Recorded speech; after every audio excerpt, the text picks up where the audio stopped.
Now that is a good start to the day. Good opening shot for the video. And off I go. Yes. This time of the year again, all these little side creeks are filling up. This is quite often empty. You can normally just walk straight across here. But I have to go a little ways around now to get across here. Well, with dry feet I do. I don't want to cross here and get wet feet this early in the trip. Right, on I go. Well, I've arrived out to where I want to be. Ooh, that's warm already. It was only supposed to be like 7 or 8 degrees this morning, so I actually put my coat on. Didn't actually need it. Yeah, so I thought, wow. But as you can see, what a glorious day. Right, my first order of business is going to get set up here. I've actually brought my tent with me today. I was actually going to go to a different site, however, the grass is about 1 to 18 inches tall already, and it is soaking wet. So the ground in it, we have had torrential rains in the last few days. So all the areas, little ways from here that I like to go, they're nice. They're flatter areas. They're more open, and the trees are smaller and all that kind of stuff. But the only problem is it is absolutely soaked in there. So I will get set up here. I have camped here a few times before. As you can see, my trusted little fire pile. I bought a whole bunch of stuff with me today. I wimped out. I bought a nice comfy sleeping pad with me too. Right, let me get set up, and I can go get some water and get sorted. Well, that's me set up for a little bit. What I've done is I have a huge roll of paracord, 150 foot of it. So what I've done is I've made roughly a square. Trees never grow in a perfect square, do they? Tarps are square. Yeah, trees never grow in squares. So what I've done is I've laid up a used up as much as I can, just gone around a few trees, a bit higher on the front, lower on the back. Obviously if it's going to rain, you want the water going away from your campfire site rather than towards it. So what I did is just laid it up amongst the trees. Then I put a couple of cross pieces going across the middle, because I had plenty of cord left. In fact, I had so much cord left it wasn't funny. So I've doubled up on a lot of the lines. I got them hooked up with bungees. But, you can tie them off like I've done here on the front. It's just easier. But on the sides and the back, you'll notice I've got bungee cords in there, because obviously the wind gets up in the night and it just blows them around a bit. But if you have make a square with basically 2 cross lines going across like that, keeps the tarp up. Tarps are very good at collecting water. You don't want to have it just supported on the sides, otherwise you make a giant swimming pool right above your tent, which is never a good idea, because it's very difficult to put a pole in the middle to do anything with getting rid of water. So I find just slope it towards the back, put some bungee cords on it. That really helps. It keeps it tight. Yeah. These bungee cords are amazing. Had those things for a long time. If the court master's watching this, I know nothing about it. Yeah. Right, I am going to head down. Just going to close it up. This is my El Cheapo tent. This thing I've used many times. The advantage of this over building a shelter is it has that really fine mesh on it. And around here this time of the year, we've just had torrential rains. And around here this time of the year, trust me, it can get pretty bloody thick with bugs and flies in it. I have my bear spray with me. I'm just going to put that in my pocket here. I need to go down to the creek and collect some water. And that's a bit of a slog down a hill. There's a big hill here. This, like I say, this wasn't the spot I was actually intending on coming to. This is one that I've used many times. I have my collapsible water bottle, water bucket. So I'm going to head down to the creek. Not a bad sight, eh? Just having the tarp over the top just gives you a little bit of extra sunshade, keeps the tent a bit cooler. And in the event of a torrential downpour, i.e. thunderstorm, whatever, which we can get very quickly around here. Now, getting through here is always an interesting problem, because this tree unfortunately fell exactly in the wrong spot. So I did clear that piece off of there the other day. So I said the other day, early in the year, this was still covered in deep snow last time I was here. But I need to head down to the creek. Ugh. Around here, always a good idea to have bear spray with it, because you never know. Now, the creek down the bottom of there, so yeah, and it is steep, so if you suddenly get an incredibly good picture of the sky, you know I fell over. Yeah, that forest up over the back, look at the blue sky. Look at that, you wouldn't even know I was in there, look. That's why I use this spot, because unless you're climbing up this hill, I've no idea why people would climb up this hill, unless you're me looking for water. I can hear it, it's down the bottom here. Whoops. This is actually a lot steeper than it looks. The problem is, when I come back up, I've got to carry a very heavy bag of water, but cannot have a fire without a means of putting the fire out. Unfortunately, that does mean these trees, a lot of these logs, right, they're all slippery as hell this time of year. It's like somebody greased the bloody things. Yeah. As you can hear, getting closer to the water. Everything around here is like pick up sticks, because the amazing winds and rain and stuff that we get through here. This tree across the middle here wasn't here last time I came. I guess I'm going to have to go around that one now. That's a bugger. Didn't want to have to do that, but around I will go.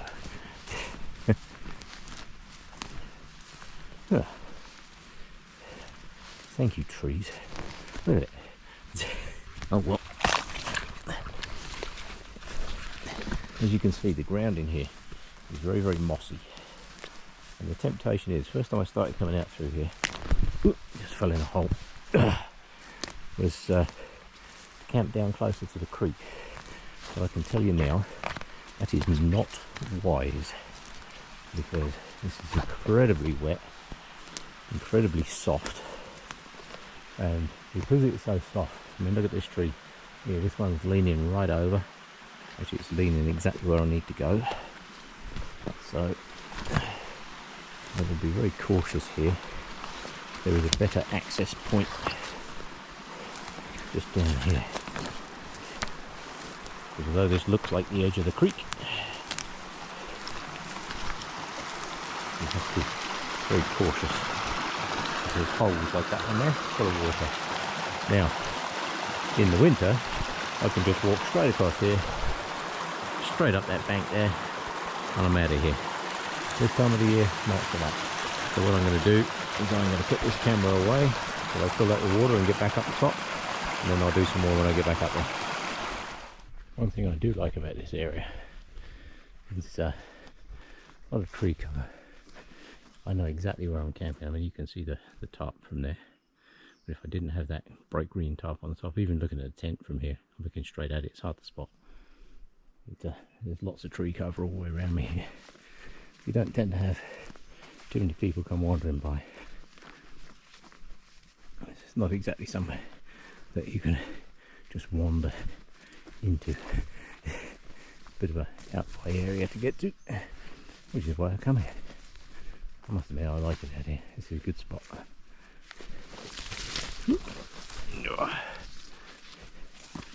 Right. I am camped down in here.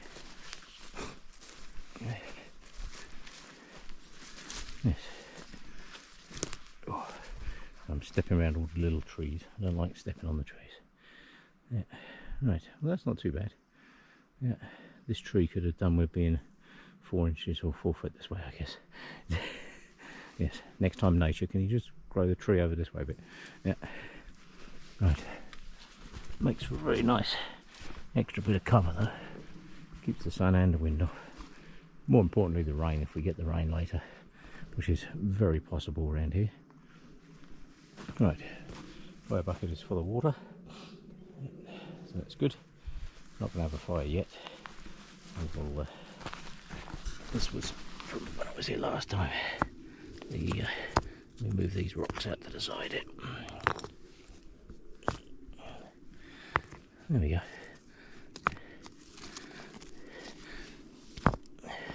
I like to have a flattish rock like that one at the front. This makes it good for cooking if you need to cook anything. Let's put those there. There we go. And I can just have a small fire. I don't need a huge fire. I just do a small fire in there. I do have my hoo-hoo stove with me today, and a million mosquitoes. The only thing. That's another reason I picked coming back to this site. Look, the creek is down there. So I can go down either side, it doesn't matter. But, it's still steep. Right, what I will do is I will start getting a wood pile together, because a lot of this is wet, so as soon as the sun comes around I can just stack it up, get the sun on it and dry it out and ready to go. Right, that is me set up pretty much. I do like that little tent. It was very, very cheap. I think I paid $60 for it. But it's got that fine mesh on it, and that is the difference between a good night's sleep and a bad night's sleep. And I can tell you, out here, good night's sleep is what it's all about. Yeah. Right, let me go and find some firewood. Well, got everything kind of unpacked. Everything stacked in piles for the moment. Still in the process of unpacking everything. So this is a good little tent. It's got this really fine mesh on it. It's not the best tent in the world. Certainly wouldn't be taking it up Everest. But it fits all my stuff, all my gear fits along there. What I tend to do is gear along there, sleep down through the middle. I just have one of these foam pads here underneath. Nice sleeping bag, clean your room. They say this is a 3-person tent. They're either extremely small people or they know each other very, very well. Because this is not big enough for 3 people, I can tell you. Yeah. Right, I've got to sort out cooking pots and what have you over there in a minute. I've got one for boiling water for my hot water boil. This is what I was saying in one of my previous videos. These things, they're the cheapest thing. I think they're about $8–10. They hold a good amount of water, and you can boil up water and put them in like hot water bottles, you know, like your drinking water bottles and that, the metal ones and stuff. If you do it with the plastic ones like the Nalgene bottles, you wake up in the morning and you have a triangular shaped warped plastic bottle. Yeah, because it'll cool down overnight and shrink. However, these things, really cheap, fold up to nothing, stick them in your pack, they weigh nothing. But I can tell you now, you put a couple of bowls of hot water in there, which is exactly what I'm going to do before I go to bed. Chuck that in the sleeping bag. Let me tell you, that is still warm. You can still feel warmth off that in the morning. So they are really, really good. You can wrap a t-shirt around it if you want. And I usually have a towel with me, which does double purpose. Obviously, you can use it as a towel. Yeah, one towel. It also makes a very good little pillow, because I don't like big puffy pillows. I like those for flat pillows. And it makes a good pillow, but it's also really good for wrapping around a hot water bottle, because it's amazing how that holds the heat. Right, need to sort all this mess out, get all the little bags put back into bags, into bags, into bags. Sun is coming round. Sun's going to hit me in a moment. I'm really glad I put that other tarp up. I wasn't going to, I was just going to leave just the tent up.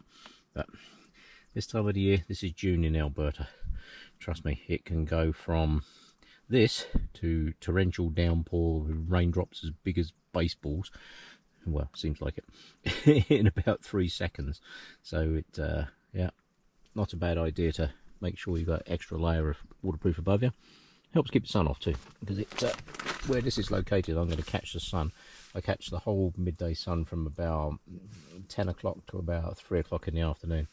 So it's a good idea to have a bit of sunshade as well. Right, I'm going to go and finish collecting up some firewood and enjoy the day. Alright, just a bit ready to get a small fire going, to get some water going. And I'm just going to set this up here. Have my little tripod. Now, I'm going to show you the difference with fire stills. I have my normal fire still, which is this one. This is actually a fairly expensive one, and the usual container of cotton balls. And in my fire kit, I also have always have an abundance of dry paper. I keep up all my receipts. More cotton balls. These things, these are little fire sticks. I don't know what these are made of. They burn very, very well. They're almost as good as cotton balls, but these things are great. I have literally boxes and boxes of these things. Yeah.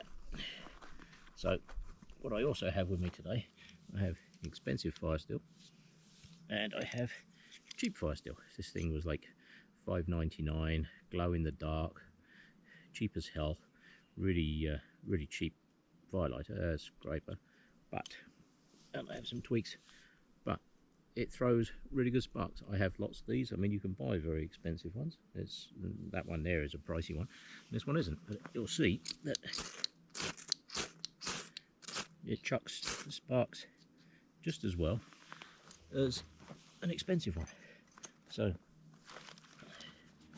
you don't always have to go out and buy expensive gear for doing this kind of thing. This I call this my fire roll. This is actually a thing for fly fishing, for putting all the flies in, but it actually makes a really good little fire roll. So let's put those to there. Put a few small twigs across the top here. And I've laid a few logs in the bottom because the ashes and that are in here in the bottom are pretty wet, because it has done nothing but rain, and I mean rain, serious rain, for what seems like weeks now. So we will start this off.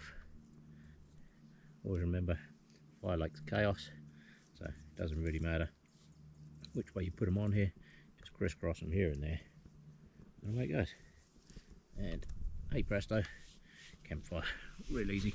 Now, like I always say with any fire, just going to pick that up. With any fire, now that's lit, that's my fire.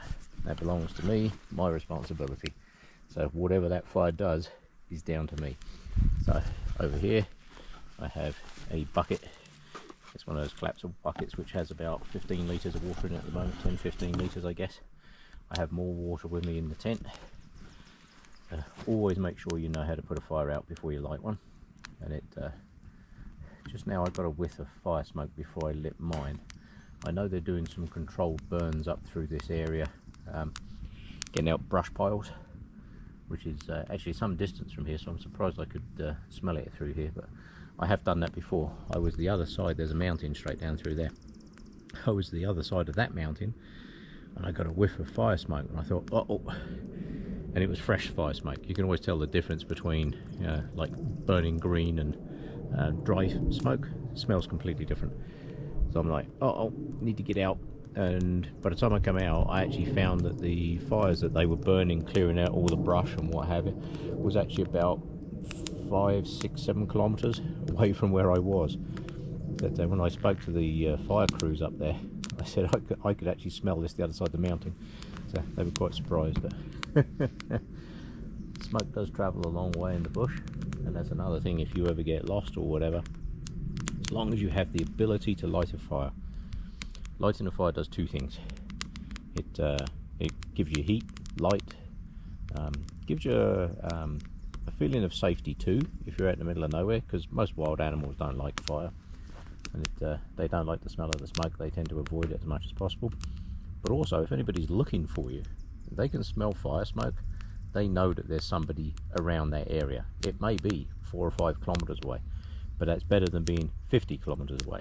So they can home in on you on your smoke. As long as you know which way the wind's blowing, you can actually track down a fire like a campfire pretty easily. It doesn't take much effort at all.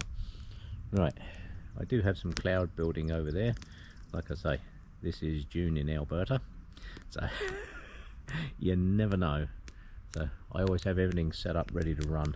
So I have all my stuff pretty much in my pack now, so if I had to literally just grab my pack and my kit belt and run, well, I can.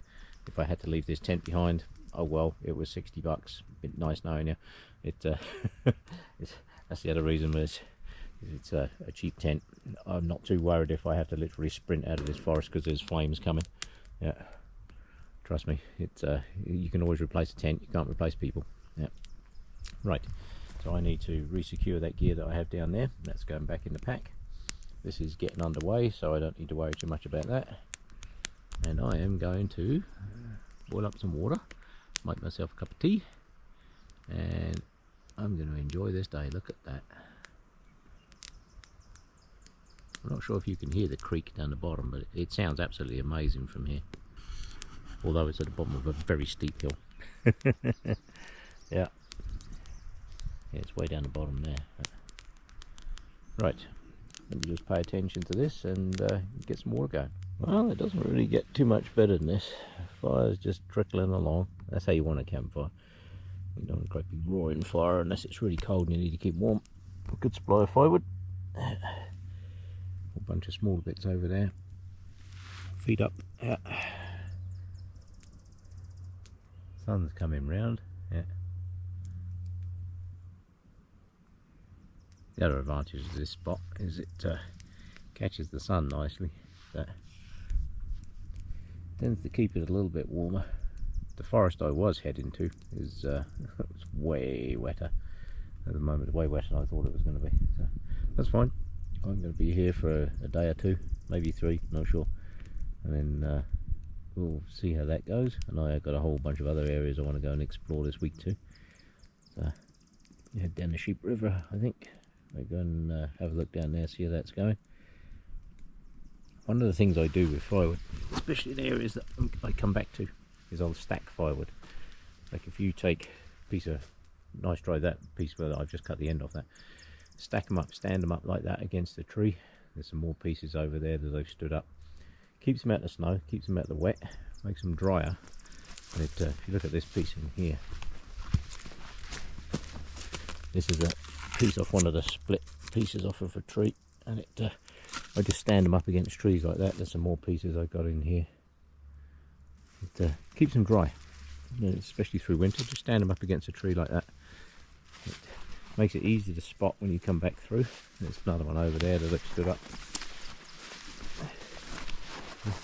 Find nice dry firewood, just stand it up against the tree like that. Yeah, keeps it good, keeps it off the ground. And if you come out here in the winter, it makes it easy to find it too. If it's buried under 2 feet of snow, it's not really much use to you. Yeah. Clouds building out through that way. I'm not too worried about that. This tree here is drying out nicely. Some nice new ones growing in here. Loads of new trees growing in here. This is what forest does. You know, people see trees like this and think, oh my god, all the trees are falling down. Well, that's what forests do. If you look through here, you'll find there's a whole bunch of trees all falling down. I can't go too far because I've got the fire going. Yeah, there's all kinds of, and these trees when they're like this, when they're all split out like this, it's like nature's ready split firewood. Makes it so much easier. I usually pick up bits like that. If I find snapped off trees, I'll pick a whole bunch of those pieces out of the trunk, because it's good wood, usually a lot of resin in it too, so it makes really good firewood. Then stack it up so it's ready to go for the next time you're out and about. This one, I was out here in the winter and this fire pit didn't burn right down, so there's lots of coals and what have you still around. So I've been collecting them up, chucking them in the fire. It's just unburnt firewood. It'll continue to burn and then I can turn it all into ash, and hopefully by the time I leave today that'll all be scrunched up, turned into ash. Job done. There we go. Oh, that is just too nice, eh? Look at this. Yeah, always a good idea to plan ahead. Like, there's places that I stash firewood if I come back to, and there's places where I know where I can get water in the winter and all that kind of stuff. But you're surrounded by snow, but sometimes it's good to know where there's liquid water too. And around here, where there's a lot of springs that you'll be surprised, and they actually flow all winter. Yeah. A bumblebee just came by. There he goes. Yeah. Always nice to see the bees. And what a great sound, eh? Listen to that. Crackle of the fire, creak in the bottom. Little bit of wind in the trees. Birds all happy. There was a squirrel here just now. Squirrels are never happy to see you. They chirp and chirp and chirp, but he's gone now. There used to be an eagle in the tree up over that way a few years back, but I haven't seen him yet. I'm sure if I sit here long enough he might turn up. Right. that'll do for this bit. I'm going to do a little bit more. Got feed up, fire going, a little smoke at the moment. I just put a couple of other bits of wood on there. The cloud's starting to build. Yep, that's not too bad. Bit of shade from the sun is actually not too bad. And of course, when I'm camping, there has to be a certain time that comes along in every day. And does anybody know what time it is? Bet you can't guess. You were wrong. It's grapefruit time. Da, da, da. Already had tea. Yeah. So I've really got into these grapefruit at the moment. Come on, wind, blow the other way. There you go. Thank you. Cool. It's a bugger when it comes around, eh? But these grapefruit are really, really nice. Yeah. Yes, it's grapefruit time. Not tea time. It's grapefruit time. Yeah. Can't odds that. Right. I'm going to enjoy this grapefruit. Now that's the difference between just burning normal round dry wood and some of this wood that's at the bottom of the trees, the pieces that are split and what have you, where the trees are falling over. I've literally just put that on there probably a minute ago, and look at that thing go already. Absolutely full of resin. I've got some more bits there, but it's only really safe to put one of those bits on at a time because it's full of resin and I don't want a great big roaring fire. Just want to look at that. Yeah, you can actually see the black, if you like, out of the resin as it burns there. Let's come around in the shade. That sun's got warm now. Yeah, yeah, look at that. Quite amazing the difference in the heat value of those logs. That's why I like to find the bits out of the bottom of the trees that are falling over, cut those up. They make excellent firewood, but they burn fast and hot. So once the resin settled down a bit in that piece of wood, it'll settle down to normal. That other round log that's on there, it's been on there for some time, and you can actually see, look at the resin just boiling out of that. That stuff burns really, really hot. That's why you've got to be careful. You get a fire going in a forest like this that's absolutely full of that stuff, let me tell you, it burns really fast. Yeah. Oh, let's get back over here in the shade. That's one thing I like about putting the tarp up. Lots of shade. Yeah. There we go. That's better. Yeah, look at the difference, eh? That thing just gets going and away it goes. Yeah. That was a very nice grapefruit, I have to admit. I'm really into those at the moment. Yes, very nice. We've been having some of the oranges, but I don't know, they're just not as good as they normally are at the moment. But it's grapefruit. Oh, lovely. As always, my hat makes a really good chair. Makes a good sunshade, but it's also a really good chair. Right, let me keep an eye on that because that really is burning. Well, midday sun is warm. I just bought this in to charge it up. I have my little booster pack thing that I bring with me and a cable. But, I just plugged it in, top the battery up for a bit. Hey, it's warm, I tell you. Yeah, we had some cloud come through just now, which made it quite nice. So, the sun is always nice to see, but let me tell you, that is warm. Right.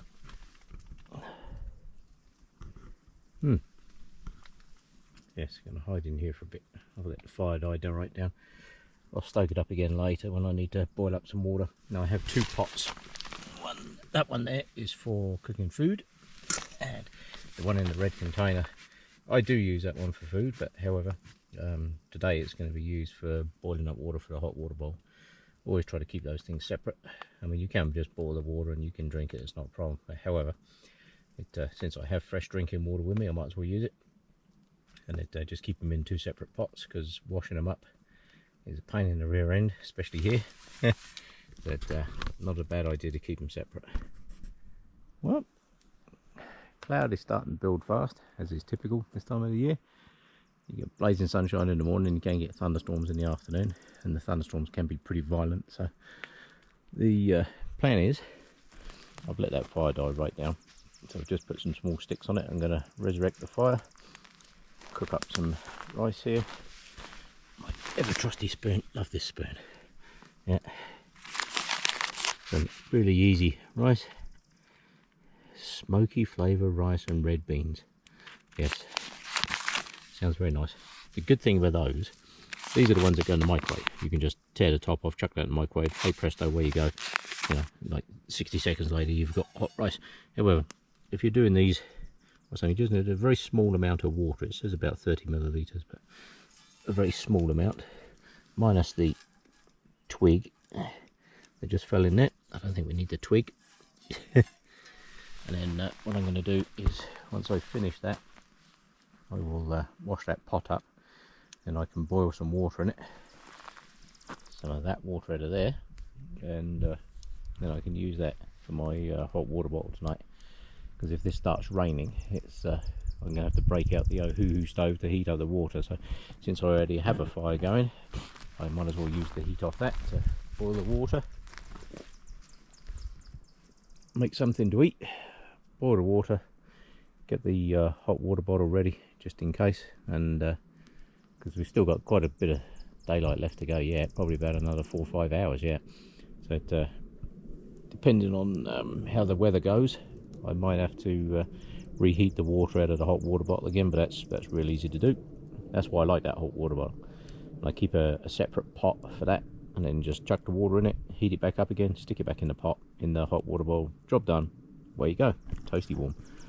Right, let me just get a little bit more firewood on there, and I can get some food going. Right, food is on its way. It's warming up in there nicely. But, using up some of that heat from those coals in there, and just put a few more twigs on there. As always, I've got gloves with me just for lifting pots on and off, because last thing you want to do is get a burn out here, because that'd be really painful and not a pleasant experience. So make sure that's stirred up.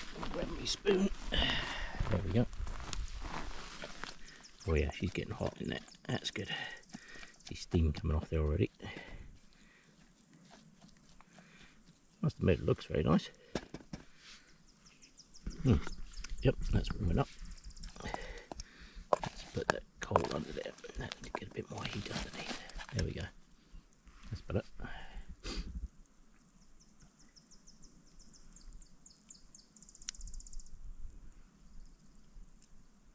Yes, just getting it. Stick some more of them coals under that bit on that side. There we go. Let that warm through. Like I say, how it is building, it's building pretty fast, so I'm going to move my day schedule on a little bit. I don't normally do hot water bottle until it's getting right when the sun's right down, sort of over there. The sun is still up there behind the clouds. I prefer it to be over there. However, it's not, so I will make sure I have everything prepared just in case. Don't want to be trying to boil water in the middle of a rain, downpour, thunderstorm, showers, hurricane, whatever. Yeah, right. Let's keep an eye on that before I burn it. Well, that didn't take long to do. That is really hot actually, so I've just let it sit down there for a while. Put a few more twigs on there, build up a few more coals, and then I'll have plenty of heat to boil some water. Love this spoon. It's got a really long handle on it, so it fits down in my food jar. Oh, that is hot. It's good. Oh, I shall take that. That is very nice. Smoky beans. So I've got smoky flavour, because if you're cooking it on a campfire, just to add extra smoke.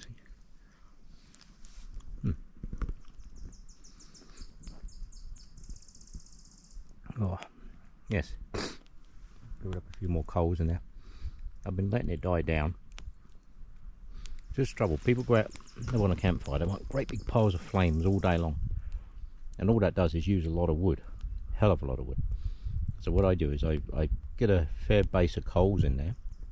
And every now and again, just add another few twigs or another branch, like one of these little twig things down here. It's like, what, 1.5 to 2 inches around. That way it uses very little firewood. But you can just leave it smouldering. Oh, that's good. I'll take that. Right, I'm going to finish this up. I'm going to enjoy that. That is very nice indeed. Oh yes, that is very hot actually. the handles are a little warm, so I do have my gloves. The handles are a touch warm, so I will let that cool down a touch and sit and enjoy that. Well, that was very nice. Pot's all washed up, gloves are away. Just split up one of those little bogs there, one of these ones. It's only a couple of inches round maybe, but if you split them up, they burn so much better when they're split. Split wood always does. Round wood burns longer, split wood burns faster. So it just allows the heat into the surfaces. Yeah. So what I'm going to do is let that build up a good bed of coals back in there again, because I'd let it die right down. And then I can grab some water out of my fire bucket, top up my hot water bottle, and get everything starting to warm up. I was a bit worried about the cloud earlier, just as I was making my rice and stuff. And now when I look over there, I can see some breaks in the cloud, and it's all coming from that way. It's drifting very, very slowly, and there's no tall cloud. Around here you have to be very careful of tall clouds. And there aren't any, because we can get some monstrous hailstorms. That's the other reason for putting up the tarp over the top of the tent here. Just helps with the hail rocks, should they start falling out of the sky. Golf ball size hail is nothing uncommon around here. It does some damage, let me tell you. It'll rip all the roofs off houses and siding and windows and you name it. It'll just tear them to pieces. So my plan is, it's always handy to have an extra barrier above you. Just breaks the fall of the rocks before they hit your tent. I'm not sure how strong that tent would be being pounded by Alberta hail. Not too strong, I don't suspect. Right, so like I say, I'm going to build up some coals in there. Oh. What a glorious day to be out and about though, isn't it? Lovely. If I look over that way, which is the way that the weather's usually coming from, it doesn't look too bad at all. Just going to nip around there, see if I can get over this tree without falling over. Nearly fell over this one just now. Yeah, there we go. Now, about 3 years ago, when I first came here, this tree that's down in front of me now, that one fell this last year. And this one that's laying on the ground was about the same about 3 or 4 years ago. This is the difference when they're laying on the ground. Look at this. Laying on the ground just turns to mush, which is good. Breaks down, makes new forest floor. All the fungus and everything gets right in there. You start seeing all the bracket fungi and all that kind of stuff all over them. It's brilliant. It's nature's process. People go on about planting trees to, save the world and all this for carbon dioxide and environmental this, that and everything else. Yes, it is very important to plant trees, and I am the first one to be out there planting them. I love planting trees. I have planted countless thousands of trees over the years. It's one of my hobbies. I'll come out to somewhere like this, like if I look down here now, by this tree, this is obviously the parent tree, I can see there are, what have we got here, 1, 2, 3, there's another one over there, 4, and another little one down there. So there's 5 little trees growing around here, and I know they're going to crowd each other out. So that little one that's sitting down on the side there, what I would do is I would dig those out, move them across a bit, stick it over there in a bit of sunshine and what have you. It gives the tree a much better chance. These ones here, they do spread out. It's nature's magic. The old trees die and the new ones, if you look at it, it's all pick up sticks down through there. But all those trees laying on the ground will all rot away very, very fast. The ones up in the air, not so much. So if you look at this one here, look at this. See, I don't know if you can see them on there. I don't want to get too close because these things, they get really upset. This is ants. Look at it. Millions of wood ants. Millions and millions of wood ants. And this is what they do. They'll burrow into the tree, make their home in the rotten trees, and hey presto, the whole process starts again. And that's where most of the carbon in a forest, people look at a tree and think, oh yeah, that's where it's storing all the carbon. Over time, it's not. Most of the carbon sequestered in a forest is actually in the ground. It's in all the debris on the ground and the rotten trunks and look at all these branches and that. Look at these, just absolutely rot. but all that carbon is building up in the ground and it stores massive amounts of carbon. Yeah, great. You know, this tree just came down. Once this piece is broken off of here, it'll just settle down on the ground, and once it's touching the ground, it'll rot away real fast. I can't go too far away because I have a campfire over here. So this tree here, this came down last year, I think. And I cleared some of the branches off so that I could get through that gap. But the rest of it, I will just leave. It had fallen up against this tree, so I moved some of the branches away from this one because I don't want this tree to get damaged. So I moved some of these. The branches were all tucked underneath the other branches, so I pulled them all out so that the tree can get back to producing all the food it needs. Yeah. So when people look at a forest and they say we need to plant millions of trees to save the world, that is very important. Don't get me wrong, it is. But the pre-existing forests, like you look at the Amazon rainforest and all that, the amount of carbon stored at ground level, literally in the soil and in all the rotting material and what have you, is enormous, absolutely huge. And that's the important stuff. All these trees, yes, they produce oxygen and they're storing all the carbon in the trunks and all that kind of stuff. However, it's all this debris on the ground, which is why if you see me cutting up firewood and that's why I like to have very small campfires. If you see me cutting up campfires, you'll see that what I'll quite often do is there's a tree that's above the ground. I'll cut a piece off, let the trunk sit on the ground, because now it's going to rot away very, very fast into the soil and produce new soil. And then I can just take that 1 or 2 logs off of the tree, use that as firewood. A couple of decent sized logs last me all day. Literally, I had 5 or 6 of these pieces of wood. I've got some of that resin wood there. That stuff burns really, really fast. It burns hot. That's my I need to get a fire going like right now kind of firewood. And I have another bunch of that stashed over there.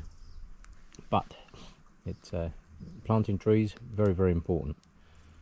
However, it's the pre-existing forest, that's the stuff, and the wetlands. You look at wetlands and all that kind of stuff, that's the stuff that we need to be looking after, because that stores way, way, way more carbon.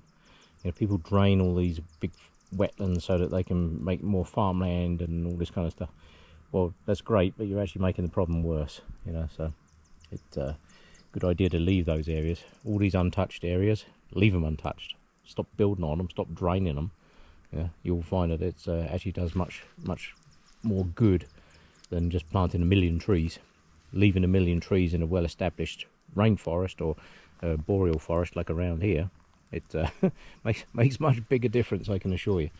Right, so I'm just going to move that around in there, get some more coals going, and I can boil up some of this water. It's going to take a little while to boil that, I think.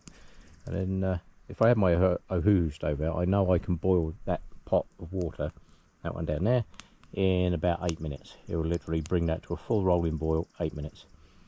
This fire might take a little longer because it hasn't got the direct heat underneath it. That's why I'm trying to build up a little bed of coals in there. Right, I'm going to carry on with that and pay attention to this cloud building. Alright, time to get some water on. Get the hot water bottle filled up.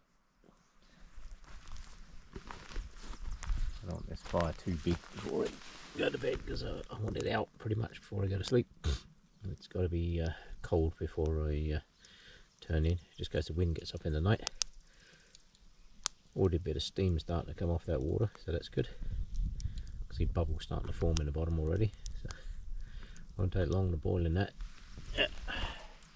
That is good. Like I say, if I need to do a reheat later on or whatever, I can just get my little Oahu stove out. Still have plenty of water in there for a fire bucket, and the water that's in the hot water bottle can also be used for soaking down the fire in the morning, just to make sure everything's really, really, really cold. Yeah. But this fire will be out before I go to bed anyway, so yeah. Tell you what, clouded over earlier, but now look at it. It's in here making shapes out of the clouds. People forget how to do that. It looks like a big ant. Yeah. The head cut of antenna sticking out of it. Not sure what the heck that one is. Sun's come right round. Must be mid-afternoon, I should think. no idea. I don't actually wear a watch when I come out. That's one of the things I really like about coming out to places like this, is I have no clue what time it is. I don't care what time it is. Yeah. I know when the sun is about there, it's noon, and it's now way over there. And when it goes down tonight, it'll be about over there somewhere. So yeah, we got a very simple trick, and I discovered this years ago. If you put your arm out like that and you take to the sun and you make a gap about that big, which I'm going to guess is about 1.5 inches, and you go divide that to the horizon, so 1, 2, 3, 4, 5, so about 4 to 5 hours before the sun hits the horizon. And I found that's actually pretty accurate, plus or minus a little bit. You know, it's pretty good. Yeah, they just divide the height of the sun. I can't really go around into the sun and show you, because the camera will get really upset if I hide behind this tree. So 1, 2, 3, 4, yeah, about 5. So it gets dark at about 9 at the moment, 9ish, 9:30. So probably about 4:30, something like that. Yeah. Right, wind's getting up, as you can see. The only thing with the wind getting up at night is the tarp flutters around, and every time it does that you wake up. So but it's better that than get hailed on. So yes, right, let me boil this water and I can get that hot water bottle filled up. Right, so hot water bottle is made. It is in there currently warming up my sleeping bag. Whilst I was putting my gear away now, I found yet another moor I didn't know I had in my pack. I knew I had it somewhere, but this is one that I've used for food prep and that in the past. Bit of duct tape wrapped around there, you never know when you might need that. This one is that the Light My Fire one. It's got the little fire steel in the inside there, the little hole, that little fire steel in there, and it works. Alright, so if I get that out of there, as with all moorers, they're a damn good fit. Yeah, this one I like. It's like I say, it's the Light My Fire one. It's a thin blade. I do have the Bushcraft one at home, which blade is about twice as thick as that. I've got the orange one, and it's many years ago.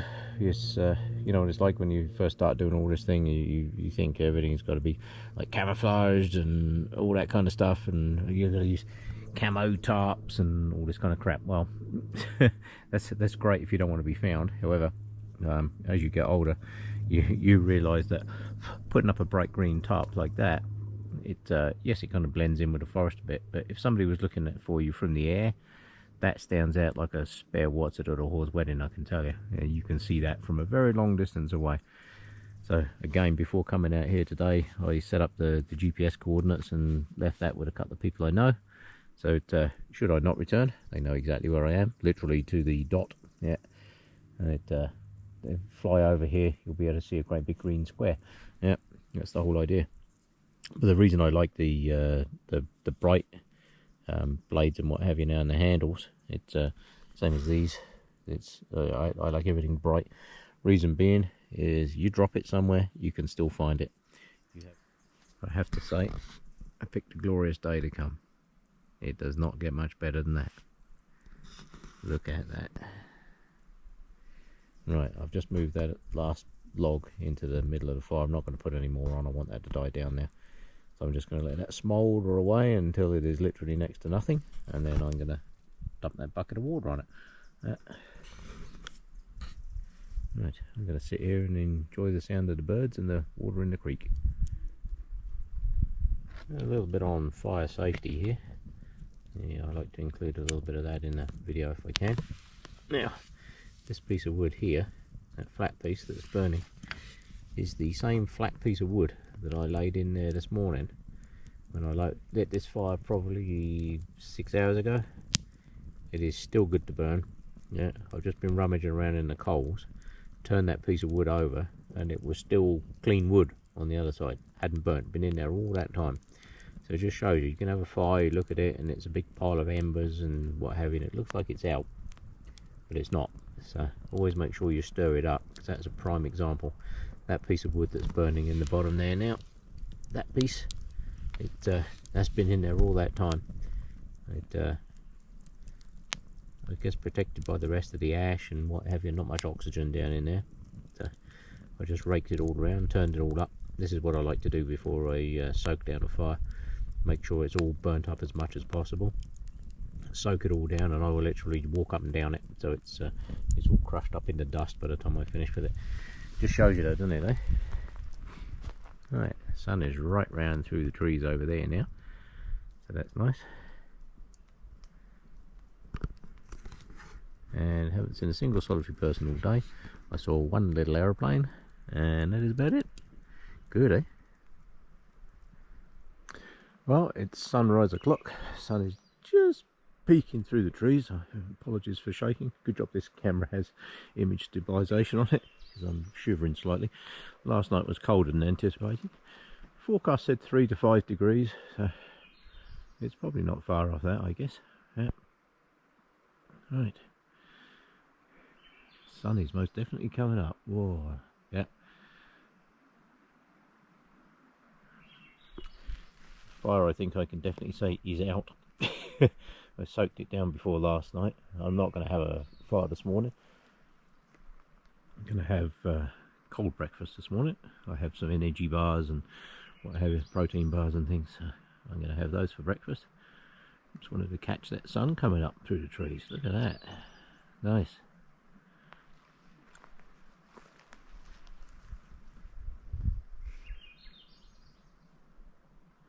Birds always wake you up in the morning. Right, let me get organised here a little bit. I'll put my coat on just for a little while, just to warm up. Oh, that's good. Look at that. Very nice. Well, sun is up, camp's packed up, fireplace is all cleaned up. That's how I like to kind of leave it if I can. As far as I can see, other than the obvious fire location and the pile of rocks strategically hidden under a pile of twigs, just in case I'm out this way again, which I inevitably will be. Looks like another glorious day. I'm heading on to another location. There we go. Yep, heading on to another location here. I need to head out of here. And unfortunately, now I have to head down to where that creek is and along and up over the other side. So I will put this away until I get to that point, because that's a bit rough. So, as I was just saying, the battery died on me. I knew that one was getting low, but I wasn't sure how low. I guess pretty low. It's shooting in 4K eats a battery, I've noticed, way faster than doing it in 1080, which is not surprising, I guess, because of the data rates and all that kind of good stuff. I'm sure my eldest would be able to give me more information on that. He's way more switched on with that stuff than I am. Yeah, that's how a campsite should be left. Nothing left in the trees, everything packed up, not a single bit of garbage anywhere. Let's say campfire's all spread out, soaked down. I didn't have a campfire in there since last night. I didn't have one this morning. Otherwise I've got to get more water, make sure it's right out. Everything tidied up. The green plants in there will absolutely love all the charcoal. Once it's rained on there a couple of times, you won't be able to see most of that anyway. It's pretty dense forest in here, which is another reason why I come here. I've stashed up my taller pieces of wood. This is how I like to leave them. Just leave them up against the tree like that. It keeps all the snow off them. I got some of that resin wood in the bottom there, as you can see, the split wood. That stuff's really good for getting a fire going. Yeah. Right. Time to head out in the sunshine. That sun's bright, eh? Yeah. Just having one last look around, make sure there's absolutely nothing left anywhere. No garbage, no nothing. Perfect. Right. Well, it's time I was to head out on the trail, put this camera away for a little bit until I get up and down the other side, and then I can head out of here.